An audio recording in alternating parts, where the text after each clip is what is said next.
प्यारे बच्चों, आज हम फिर वापस आए हैं अपने सीजन 2 को लेकर के सरल सुबोध ज्ञान बाय सुबोध सर। आज हम शुरुआत करेंगे अलजेब्रा, मैजिक ऑफ अलजेब्रा और बीजगणित का जादू। अब जादू है क्या? जब हम कोई जादू करता है तो आम जनता के लिए वो जादू होता है, लेकिन उसके लिए वो ट्रिक होती है।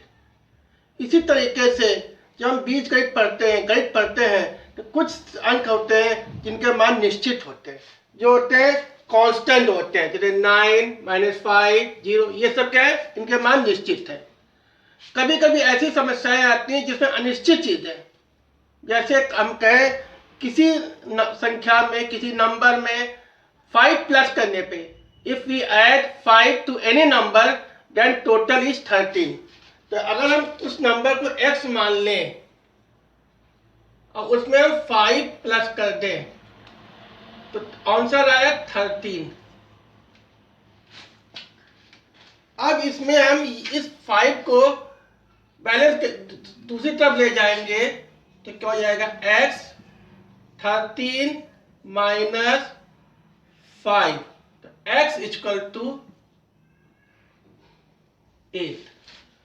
तो इस प्रकार से हम अननोन नंबर जो है उसकी वैल्यू हम फाइंड आउट कर सकते हैं।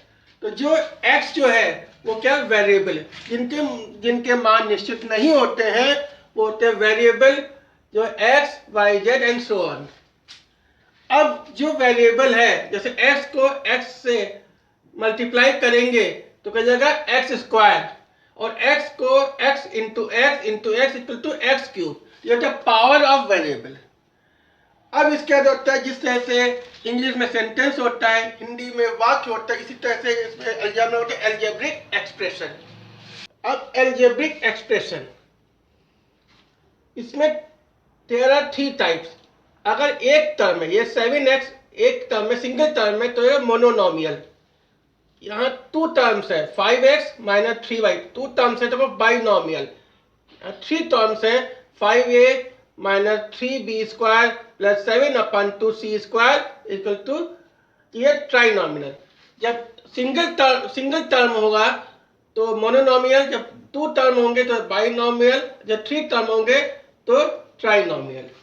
इस तरीके से ये जो सेंटेंस, जो अलजेब्रिक एक्सप्रेशन है, इससे हमें जो है, जो किसी भी स्टेटमेंट को शॉर्ट में लिखने में ये हमें बहुत काम आती है। अब जो टर्म्स में होते हैं, लाइक टर्म्स और अनलाइक टर्म्स। अगर ये जो वेरिएबल है ये सेम है तो क्या हो जाएगा, लाइक टर्म। अगर वेरिएबल सेम नहीं है तो क्या हो जाएगा, अनलाइक टर्म। इक्वेशन 2 टाइप की होती हैं, एक लीनियर इक्वेशन, एक क्वाड्रेटिक इक्वेशन।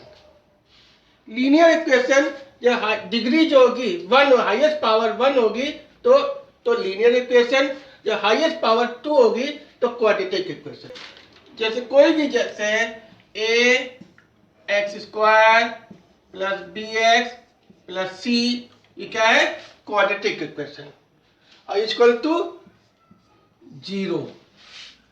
तो अब इसकी वैल्यू जो है, हम जो निकालने के लिए क्या फॉर्मूला जैसे होता है, -b plus minus b square minus 4ac upon 2a। इस प्रकार से हम क्वाड्रेटिक इक्वेशन में x की वैल्यू फाइंड आउट किया। यहाँ लीनियर इक्वेशन है, लीनियर इक्वेशन में x की वैल्यू फाइंड आउट किया। अब ये जो अलजेब्रा है उसका यूज कहाँ है, देखिए, जैसे ये फॉर्मूले जो होते हैं, चाहे अलजेब्रा में, चाहे ज्योमेट्री में, चाहे फिजिक्स में, किसी में जो फॉर्मूले होते हैं वो भी एक तरीके से अलजेब्रिक एक्सप्रेशन होते हैं। If length of A side of equilateral triangle, तो इक्विलेटरल ट्रायंगल का जो है, अगर लेंथ l है तो उसका पेरीमीटर जो होगा, सम ऑफ ऑल साइड कितना, 3 into l, 3 p equal to 3l हो जाएगा। अगर स्क्वायर में 4 साइड होते हैं तो p इक्वल टू 4l हो जाएगा। पेरीमीटर में, पॉलीगॉन में होते हैं n साइड होते हैं तो p इक्वल टू जनरलाइज हो जाएगा nl। स्क्वायर होते हैं, स्क्वायर में ऑल साइड इक्वल होते हैं और एंगल राइट एंगल होता है तो एरिया इक्वल टू होता है एल स्क्वायर, और एरिया ऑफ रेक्टेंगल होता है A equal to L into B, जहां एल क्या लेंथ है, बी ब्रेथ है। इसी प्रकार से आइंस्टीन थ्योरी इक्वेशन जो होता है E equal to M C square. अब सिंपल इंटरेस्ट के फॉर्मूले में P into R into T upon 100, ये सारे जो है एल्जेब्रिक एक्सप्रेशन है। अगर हमने एल्जेब्रिक एक्सप्रेशन जो है के बारे में पता है तो आगे जब है चाहे कि जो मैथ के और ब्रांच है, फिजिक्स के और ब्रांच है, उसमें जो सॉल्व करने अननोन वेरिएबल जो है उसके वैल्यू फाइंड आउट करने में हमें हेल्प मिलती है। इसी तरीके से अगर पेन और कॉपी है, पेन की कॉस्ट x है और कॉपी की कॉस्ट y है। अगर 5 पेन की कॉस्ट 5x और 3 कॉपी की कॉस्ट 3y इक्वल टू 18।